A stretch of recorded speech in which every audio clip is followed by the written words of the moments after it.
Okay, everybody, hope you're doing well. We're in chapter 9 of How to Read the Bible for All It's Worth. We're going to talk about the law and covenant stipulations for Israel. So hopefully you got your PowerPoint. If not, send me an email at pastoreric@lmcc.church and I'll send you a copy and you can look along here. But if we're moving along here on the second slide, what are we talking about when we're talking about the law, okay? And one of the things we're going to develop is the idea that, you've got a nation of slaves who have wandered around. Well, they haven't wandered yet.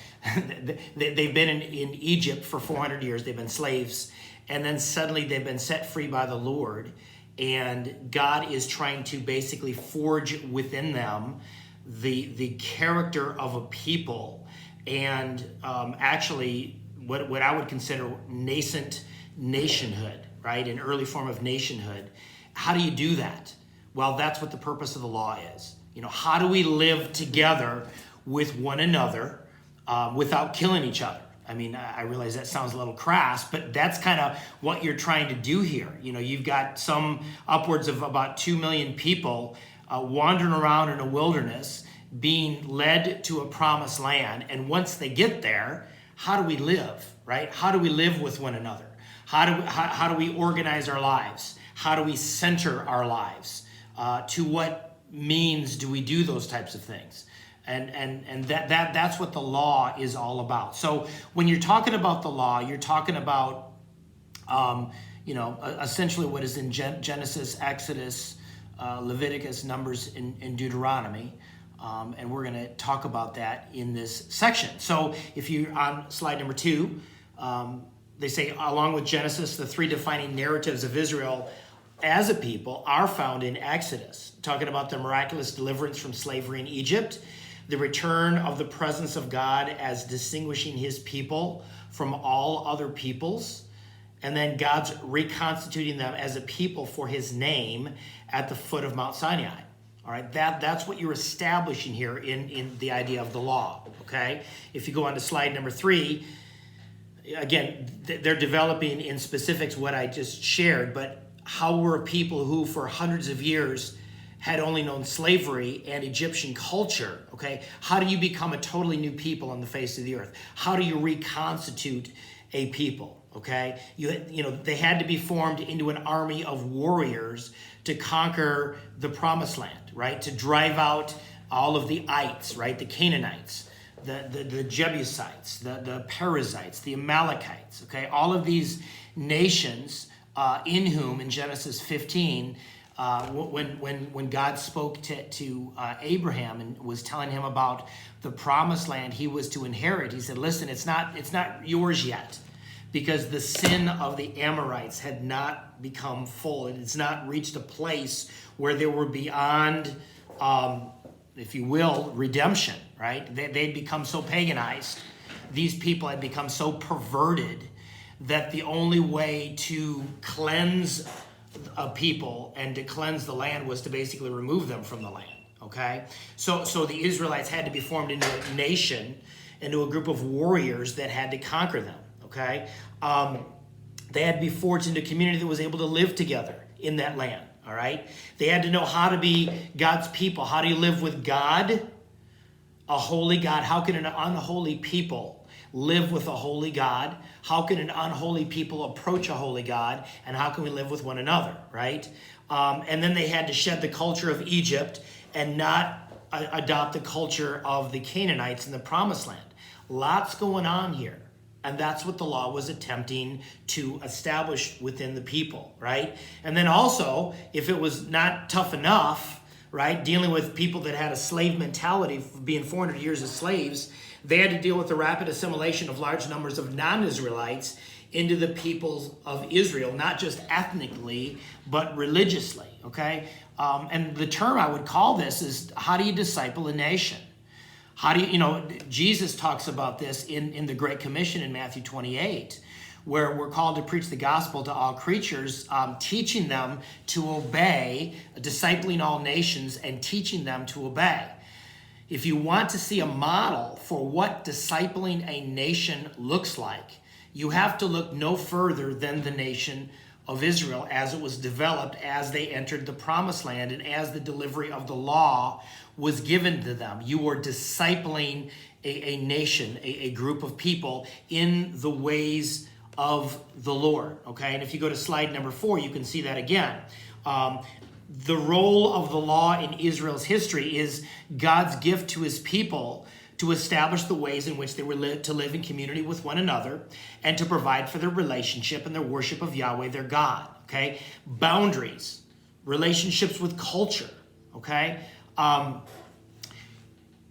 a student of history. I'm always looking at historically the ways in which Christianity, the Judeo-Christian worldview, impacted nations and nation states. And if you could ask me, Pastor Eric, what is a great example? Jesus talked about discipling nations. What does that look like? Again, read Genesis, Exodus, Leviticus, Numbers, and Deuteronomy. That's an example of discipling a nation. Are there other examples in history? I would say Western civilization and Christianized Europe would be an example of what discipling nations looks like. More towards our period of time, if you look at England from the 1730s, from the time of George Whitefield and the Wesley brothers, up until the 1840s, 1850s, okay, a period of well over 100 years. That is a great example of how a nation, England, was discipled in the ways of God. You had the merging, you had the integration of revival and reformation, right? You had the integration of the revival that came through the ministries of George Whitefield and the Wesley brothers, integrated with the reform movements of someone like a William Wilberforce and the Clapham group in seeking to reform society in the ways of the Lord. Eradicating slavery was just one of the things they did.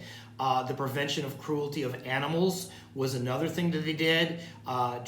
This development of Sunday schools, trying to take all these children of factory workers and provide a means to educate them because they couldn't be educated because their parents were working and they didn't have the public school systems like we have today. In other words, lots of great things going on there. That's a great example of discipling a nation.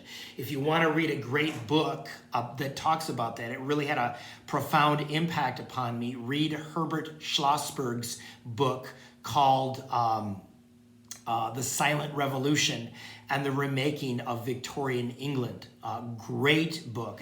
It's a bit academic, which is generally true of a lot of what I read, but that book, it had me weeping many times when I saw how God took basically a paganized England, paganized Englishmen and Englishwomen, and changing them because of how a nation could be discipled. Another example of that would be America, right? The discipling of the American colonists in the ways of the Lord, the first and the second great awakenings that spawned great reform movements that took place in the United States. In fact, it is said of the abolition movement that arose in the United States in the 1830s, 1840s, 1850s, 1860s that basically sought to eradicate slavery in America. They got their ideas from William Wilberforce and many of the great reformers in England. Abraham Lincoln was once asked where he got his abolition ideas. He got them from William Wilberforce. Okay, so again, examples of discipling a nation. Can it happen? Yes. Is discipling of nations happening right now? Yes. In America? Yes. Just not in the ways of the Lord.